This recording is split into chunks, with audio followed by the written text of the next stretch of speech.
పద్నాలుగు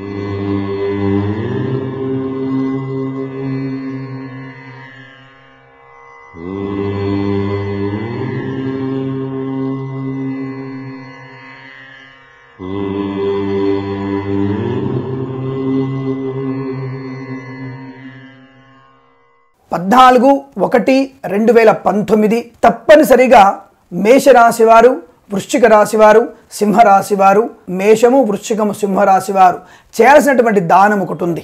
ఉదకుంభ దానాన్ని తప్పకుండా చేయాలి.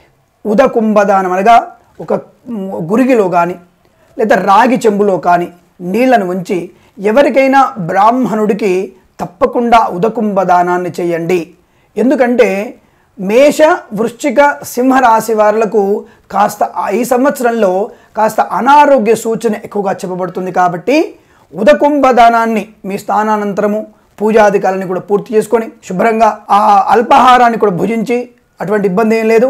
తదుపరి మీరు గుడికి వెళ్ళి ఆ గుడిలోని స్వామివారికి నమస్కారం చేసుకొని అక్కడ స్వామివారికి ఆ బ్రాహ్మణుడికి ఉదకుంభ దానాన్ని చేసినట్టయితే అనారోగ్యాల నుంచి బయటపడే అవకాశం ఉంటుంది. అలాగే భోగి మంటల్లో తప్పకుండా ఖచ్చితంగా పాల్గొనాల్సిన వారు మేషము, సింహము, వృశ్చికము, ధనుస్సు, మీనరాశి వారు కూడా తప్పకుండా అందులో పాల్గొనాలి. ముఖ్యంగా 12 రాశుల వారు అందులో పాల్గొనాలి. సమస్త లోకము కూడా, అన్ని మతాల వారు కూడా అటువంటి ప్రక్రియలో పాల్గొనవచ్చును. కాకపోతే ఇక్కడ విశేషంగా తప్పకుండా రవి అనుగ్రహము తక్కువగా ఉండేటువంటి అవకాశం ఈ రాశుల వారికి ఎక్కువగా ఉంది. కాబట్టి మేష, సింహ, వృశ్చిక, ధనుస్సు, మీనరాశి వారు భోగి మంటల్లో తప్పకుండా పాల్గొనాలి. ఉదకుంభ దానాన్ని తప్పకుండా చేయాల్సిన అవసరం ఉంటుంది.